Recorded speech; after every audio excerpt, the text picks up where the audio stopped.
Okay, so the president extends his hand to this North Korean general. The general responds with a salute. The president returns the salute, and then both men shake hands.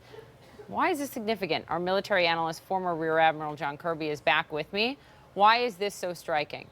It's so striking because it was released by North Korean state TV, which means they can see a propaganda value here, and this is basically them showing the level of deference and respect that Trump has paid to them and to their military leaders. It was an inappropriate thing for him to do from a protocol perspective, but now he's played right into the North's propaganda about their legitimacy on the world stage. So what should he have done?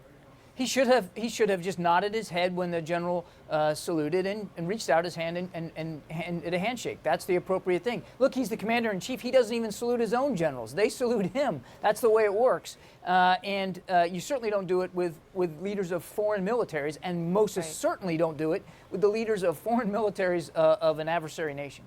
Look, in the 48 hours since this summit, he has been incredibly flattering and complimentary of Kim Jong-un. He has equivocated when asked by Fox News, well, what about the human rights atrocities? What about the execution of his own people? And now this.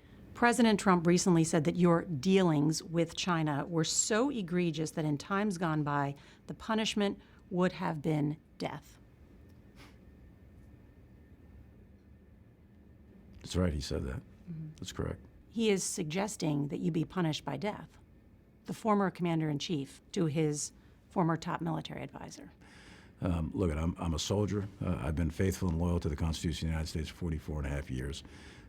And my family and I have sacrificed greatly for this country, my mother and father before them. And, you know, as much as these comments are directed at me, it's also directed at the institution of the military. And there's 2.1 million of us in uniform. And the American people can take it to the bank that all of us, every single one of us, from private to general, we're loyal to that Constitution and we'll never turn our back on it no matter what the threats, no matter what the humiliation, no matter what. If we're willing to die for that document, if we're willing to deploy to combat, if we're willing to lose an arm, a leg, an eye, to protect and support and defend that document and protect the American people, then we're willing to live for it too. So I'm not going to comment directly on those things, but I can tell you that this military, this soldier, me, will never turn our back on that Constitution.